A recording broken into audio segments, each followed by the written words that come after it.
महाराष्ट्र में चल रहे राजनीतिक घटनाक्रम के बीच मंगलवार को एनसीपी नेता प्रफुल्ल पटेल ने कहा कि वो शरद पवार को अपना गुरु मानते हैं। उन्होंने एक न्यूज एजेंसी से बात करते हुए कहा कि शरद पवार हमारे मेंटर और गुरु हैं, हम हमेशा उनका और उनके पद का सम्मान करेंगे, वो हम सभी के लिए पिता तुल्य हैं। तो इस सम्मान पूरा बरकरार है। मैं आपको बता दूं कि एक नया दफ्तर बनाया गया अजीत पवार के गुट की तरफ से, वहां पर शरद पवार की तस्वीर लगाई गई। शरद पवार ने इस पर ऐतराज जता दिया। कुल मिलाकर अजीत पवार गुट तो यही बताता है कि हम इन्हीं के पीछे चल रहे हैं। ठीक वैसा ही जैसे शिंदे बाला साहब ठाकरे की तस्वीर का इस्तेमाल करते हैं। और आपको याद होगा कि उद्धव ठाकरे गुट की तरफ से कहा जा रहा था करना है तो अपने बाप की तस्वीर का इस्तेमाल, अपने बाप के नाम का इस्तेमाल कर, इस तरह के शब्दों का भी इस्तेमाल हुआ।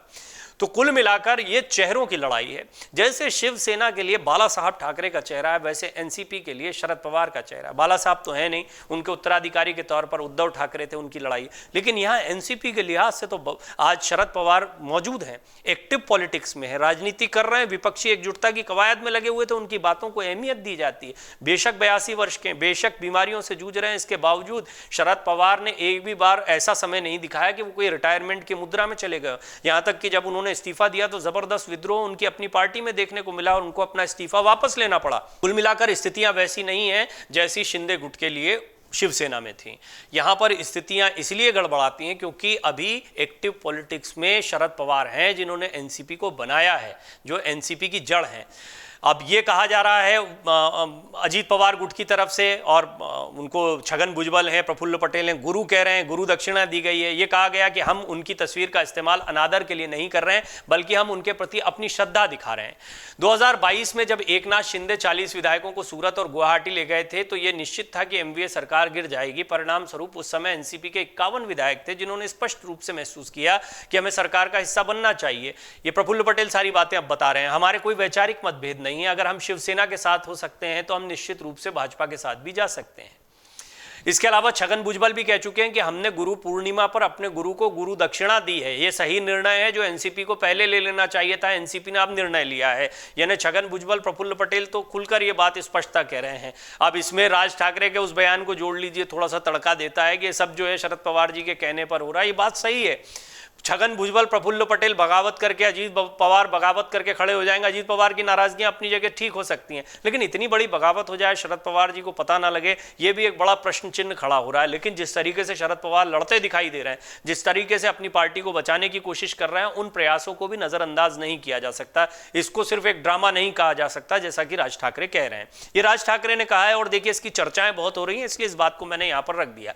आप में से भी कई लोग इस पर आपत्ति भी जता सकते हैं या आपकी अपनी राय हो सकती है। मैं चाहूंगा कि आप कमेंट में लिखें कि क्या शरद पवार जी को इसके बारे में जानकारी हो सकती है, क्या शरद पवार के खिलाफ इतनी बड़ी बगावत उनकी जानकारी के बिना हो सकती है। आपको क्या लगता है, आप अपनी बात जरूर लिखें।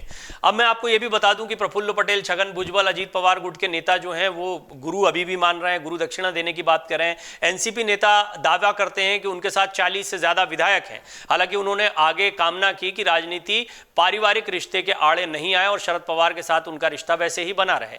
राजनीति पारिवारिक रिश्ते के आड़े ना आए, ये क्या है समझिए, उन्हीं की भाषा में समझिए प्रफुल्ल पटेल क्या कहते हैं। मैं चाहता हूं कि राजनीति पारिवारिक रिश्ते के आड़े ना आए। मैं पवार परिवार को बहुत शुभकामनाएं देता हूं और मैं खुद को भी पवार परिवार का एक विस्तारित हिस्सा मानता हूं।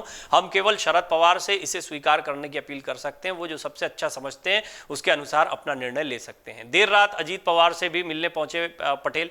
महाराष्ट्र में चल रहे सियासी हलचल के बीच प्रफुल्ल पटेल मंगलवार देर रात अजीत पवार से मिलने उनके आवास पहुंचे। यहां करीब 1 घंटे की मुलाकात के बाद वो अजीत के आवास पर देवगिरी से निकले। हालांकि उन्होंने मीडिया से कोई बात नहीं की। माना जा रहा है कि आज होने वाली एनसीपी के दोनों धड़ों की अहम बैठक को लेकर यह मीटिंग भी हुई है। शरद पवार के लिए खास रहे हैं प्रफुल्ल पटेल और उनके सबसे खास लोगों में गिने जाते हैं।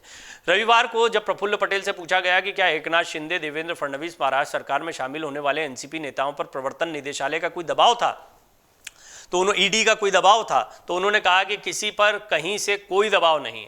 जैसा कि एनसीपी प्रमुख शरद पवार ने आरोप लगाया था, राज्यसभा सांसद प्रफुल्ल पटेल पवार के करीबी सहयोगी रहे हैं और पिछले महीने ही एनसीपी के कार्यकारी अध्यक्ष नियुक्त किए गए थे।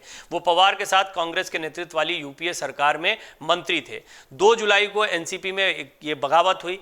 दोपहर 2 बजे 2 जुलाई को करीब ये बगावत हुई थी और महाराष्ट्र की सियासत में उस वक्त भूचाल आ गया जब नेता प्रतिपक्ष अजीत पवार 1 घंटे के भीतर पाला बदलकर राज्य के डिप्टी सीएम बन गए। रविवार का दिन था। अजीत पवार अपने घर पर साथी विधायकों संग बैठक कर रहे थे। इस बैठक के बाद पवार समर्थक विधायकों के साथ वो तुरंत राजभवन पहुंचे और फिर डिप्टी सीएम पद की शपथ ले ली। उनके साथ 8 एनसीपी विधायकों ने भी मंत्री पद की शपथ ली। धर्मराव अत्राम, सुनील वलसाडे, अदिति तटकरे, हसन मुशरीफ, छगन भुजबल, धन्नी मुंडे, अनिल पाटिल, दिलीप वलसे पाटिल।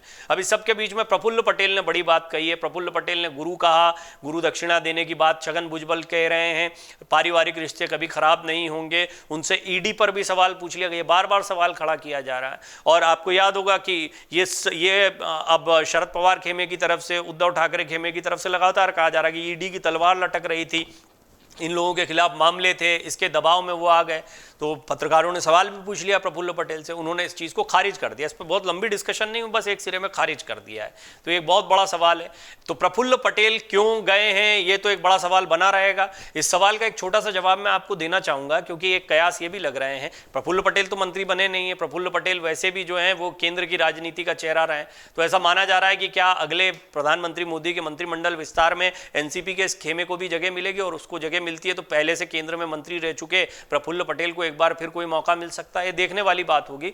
और प्रफुल्ल पटेल एक बड़ा और पुराना चेहरा रहे हैं भारतीय राजनीति का, और बहुत समय से हाशिए पर रहे हैं। महाराष्ट्र की सियासत तक सिमट कर रह गए थे, सत्ता में आना चाहते थे, चुनाव के पहले किसी बड़े खेल का हिस्सा होना चाहते थे। अब सत्ताधारी पार्टी के साथ में दिखाई पड़ रहे हैं। असली लड़ाई एनसीपी के बारे में भी चल रही है, योग्यता अयोग्यता की लड़ाई भी चल रही है। देखना होगा शरद पवार कितने जी जान से इस लड़ाई को लड़ते हैं और क्या फैसला होता है। लेकिन इस सब के बीच में एक बात तो तय है कि प्रफुल्ल पटेल बेशक कहें कि उन्होंने गुरु दक्षिणा दे दी है, लेकिन गुरु को एक बड़ा झटका भी दे दिया है। अब आगे उनका राजनीतिक भविष्य क्या होगा, यह देखना भी दिलचस्प होगा। अमर उजाला अब आपके टीवी पर भी। अपने स्मार्ट टीवी पर YouTube पर सर्च करें अमर उजाला, चैनल सब्सक्राइब करें और देखें ताजा खबरें, वो भी HD क्वालिटी में। और हाँ, बेल आइकन दबाना ना भूलें ताकि हर खबर हो आपके घर। अमर उजाला, निष्पक्ष, निर्भीक, निरंतर।